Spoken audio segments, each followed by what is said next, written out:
Kita akan sampai ke acara kesehatan malam hari ini. Siapa yang hadir acara kesehatan tadi malam?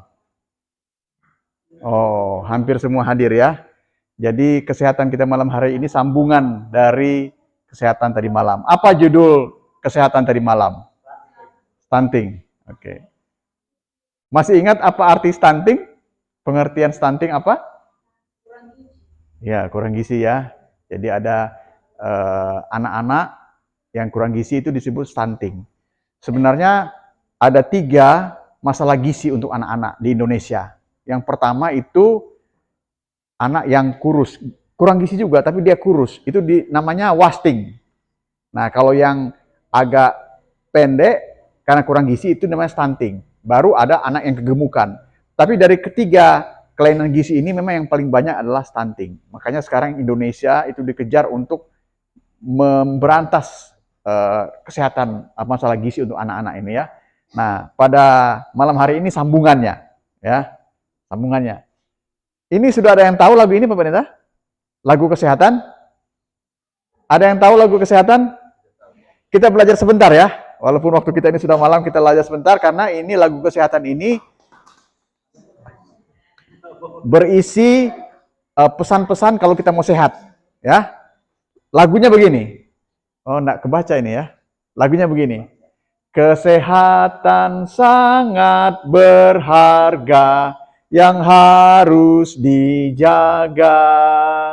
Kesehatanlah modal kita untuk capai cita-cita. Berolahraga setiap hari, cukup beristirahat. Minum air jernih 8 gelas, makanan yang bergizi. Hindarkanlah minuman keras dan jangan merokok. Kesehatanlah modal kita untuk capai cita-cita. Mudah-mudahan ini nanti dipelajari ya, karena ini ada pesan-pesan untuk kalau kita sehat. Di sini sebenarnya cuma ada beberapa, tapi kalau mau lengkap ada 10 hukum kesehatan. Ya, nanti berikut kita pelajari. Nah, ini yang kita pelajari tadi malam mengenai stunting. Ya, jadi ada masalah gizi sebenarnya. Stunting ini sudah dibahas oleh Ibu Elfrida tadi malam. Memang dia masalah gizi. Tapi sebenarnya bukan cuma gizi. Ya, masalah stunting ini sebenarnya ada 3. Jadi gizi, ada kelainan gizi yang lama. Sebenarnya kalau anak-anak atau bukan anak-anak, sejak dia masih kandungan itu kalau sudah ada gangguan kesehatan ibunya, bisa lahirnya stunting.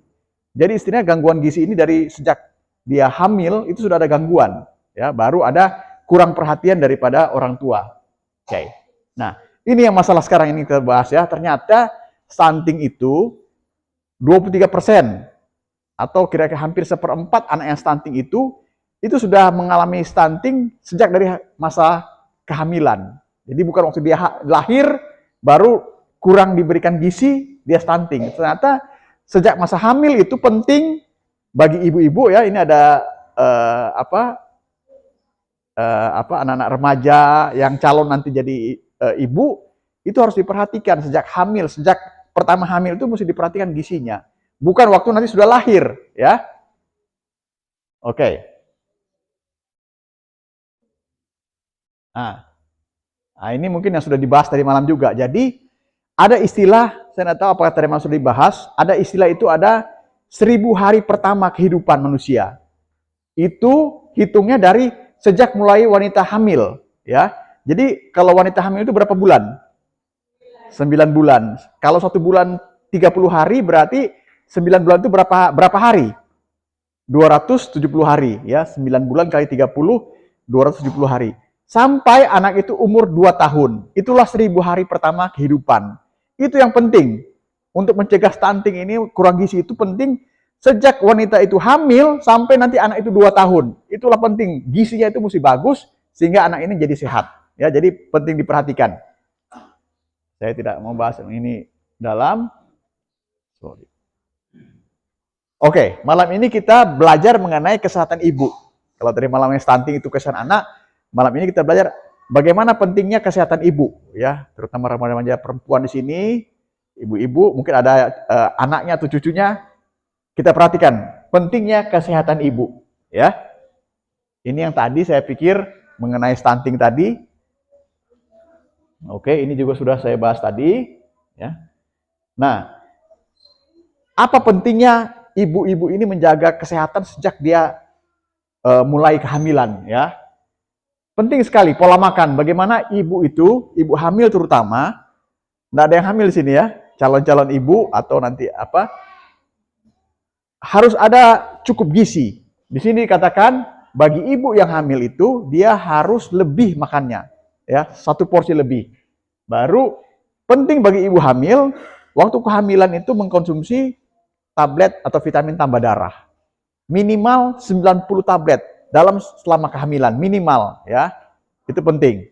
Bahkan dikatakan kalau kita baca yang tadi, bukan waktu ibu-ibu ini hamil, bahkan masih remaja-remaja ini harusnya jangan sampai terjadi anemia, ya. Harus rutin juga mengkonsumsi vitamin A ya, untuk tambah darah, maksudnya vitamin tambah darah. Makanya tadi waktu pengobatan banyak ibu-ibu itu saya kasih vitamin untuk tambah darah, ya, supaya nanti kalaupun itu anak-anak jadi sehat. Nah, jadi peran ibu hamil ini sangat penting, ya. Makan gizi seimbang, kemudian perlu tablet untuk tambah darah selama kehamilan. Oke.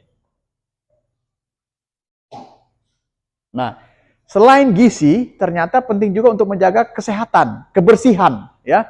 Jadi memang stunting itu bukan hanya gizi saja, tapi kesehatan. Kalau dia sering sakit, berobat itu akan pengaruh pada bayinya.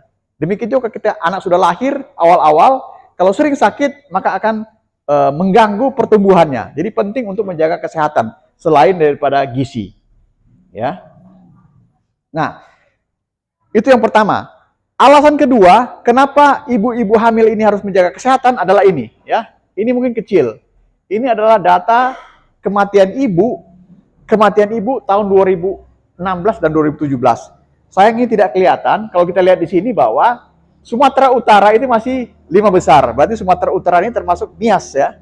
Kita angka kematian ibu itu masih di 5 besar. Ini kalau seluruh Indonesia masih banyak di Sumatera Utara. Saya nggak tahu di Nias di sini, ya. 2017 sama, masih 5 besar. Jadi memang penting untuk menjaga bukan hanya kesehatan bayi, tapi ibu-ibu hamil ini juga perlu dijaga kesehatannya supaya angka kematian ini tidak banyak terjadi, ya. Nanti kita lihat. Nah, ini datanya ya, bahwa mengapa banyak ibu-ibu yang meninggal waktu kehamilan atau ini ya.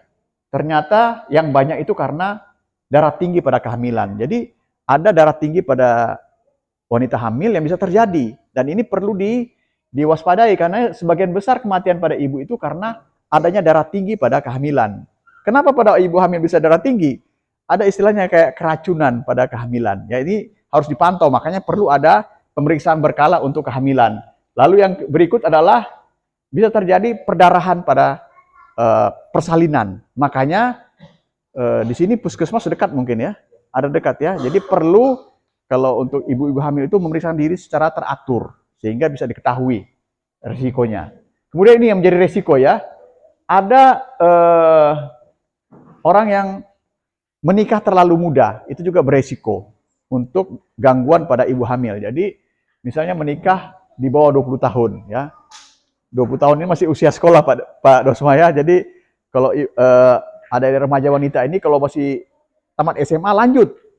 Kalau menikah di bawah 20 tahun ini beresiko ya. Tapi kalau ini masih usia sekolah, sesudah sekolah baru menikah supaya lebih aman ya. Demikian juga kalau hamil ini di atas 35 tahun, ini juga sudah beresiko ya. Jadi kita perhatikan inilah resiko pada ibu-ibu yang hamil. Nah, pentingnya adalah bagi ibu-ibu ini untuk mendapatkan kesehatan yang optimal bagi bayinya juga melakukan pemeriksaan kesehatan kehamilan. Mengapa? Supaya kita tahu apa resiko yang akan terjadi pada kehamilan itu. Ya, coba kita lihat. Ya. Oke, ini pemeriksaan kehamilan. Mengapa pemeriksaan kehamilan pada ibu hamil ini penting? Ya, karena ini untuk mengetahui sebenarnya bagaimana kesehatan ibunya, bagaimana perkembangan janinnya. Ya, kemudian melihat apakah ada resiko-resiko yang akan terjadi pada persalinan. Jadi penting sekali bagi ibu hamil itu periksa. Ya, kalau di sini ada puskesmas, pergilah ke bidan untuk periksa ya. Oke. Nah, apa yang diperiksa? Yang terutama adalah ini, ada yang disebut dengan 5T, ya. Minimal timbang berat badan dan ukur tinggi badan untuk ibu hamil. Yang kemudian ukur tekanan darah ya, karena tadi sudah disebutkan bahwa ada pada ibu-ibu hamil tertentu, memang tidak semua ibu hamil, bisa terjadi apa yang disebut hipertensi atau darah tinggi pada kehamilan, dan itu beresiko. Banyak ibu hamil meninggal karena darah tinggi pada kehamilan. Ya, kemudian mengukur perkembangan kehamilan.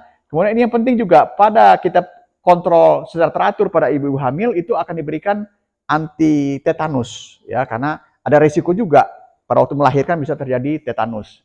Kemudian ini penting, pemberian tablet tambah darah pada ibu hamil minimal 90 tablet selama kehamilan, selama 9 bulan itu, ya. Oke. Ini yang tadi ya, mengetahui gizi, mengetahui tanda bahaya persalinan. Oke. Nah, sekarang pertanyaan, kapan sebaiknya ibu hamil itu periksa? Entah ke bidan, entah ke dokter, ya. Di sini dikatakan segera setelah tidak haid. Ya, tentunya kalau tidak haid, periksa apakah hamil atau tidak. Kalau sudah hamil, harus segera memeriksakan diri secara teratur. Berapa kali ibu hamil harus memeriksakan kehamilannya? Ya, patokannya ini minimal 4 kali, minimal. Ya, kalau lebih bagus. Ya, kalau yang di sebelah ini yang ideal. Tapi minimal ini pada usia kehamilan 1-3 bulan 1 kali, 4-6 bulan 1 kali, kemudian usia 7-9 bulan itu 2 kali. Itu minimal ya, supaya kita dapat mempersiapkan, melihat apakah ada risiko pada kehamilan ibu hamil. Oke. Terus, Frank, nah apa tanda-tanda kehamilan yang beresiko atau ada bahaya? Oke, kita lihat. Nah ini, ingat ini ya, ada yang 4 terlalu katanya. Kalau kehamilan itu terlalu muda, ini berbahaya. Terutama apalagi kalau masih belasan tahun, itu berbahaya ya. Jadi kalau masih belasan tahun ini masih usia sekolah lah. Kemudian kalau terlalu tua, ya misalnya hamil pertama usia di atas 35 tahun. Jadi jangan juga terlalu lama menikah karena berbahaya nanti ya. Atau terlalu banyak anak. Nah, saya tidak tahu di NIAS ini bagaimana ya, tapi kalau terlalu banyak anak juga ini beresiko, lebih dari 4 anak. Atau hamil terlalu dekat jaraknya, ini juga beresiko ya bagi ibu hamil. Kemudian ini harus diperhatikan apakah pernah dioperasi ya dan lain sebagainya. Nah, ini juga apakah pada waktu hamil bengkak pada muka atau tungkai, ini juga suatu hal yang tanda yang harus diperhatikan dan harus kontrol apakah ini berbahaya atau tidak ya, karena berhubungan dengan yang tadi. Kemudian tekanan darah ibu, apakah ada hamil kembar air, karena ada juga hamil bukan hamil tapi istilahnya apa ya, hamil anggur ya, itu perlu diperhatikan. Itu akan kita ketahui pada waktu kita kontrol secara teratur. Kemudian bagaimana letak bayi ya, apakah ada perdarahan saat kehamilan, apakah ada ini keracunan pada kehamilan, darah tinggi yang mengakibatkan ibu itu kejang-kejang. Ini harus diperhatikan sehingga ibu itu akan tetap sehat pada saat kehamilannya. Saya pikir inilah sedikit informasi dari saya bagaimana kita menjaga ibu itu akan tetap sehat sebagai ibu hamil sehingga nanti akan menghasilkan anak yang sehat ya. Akhirnya kita juga akan mendapatkan kesehatan yang sempurna dalam kehidupan kita. Mudah-mudahan acara kesehatan ini boleh bermanfaat pada kita pada malam hari ini. Tuhan memberkati.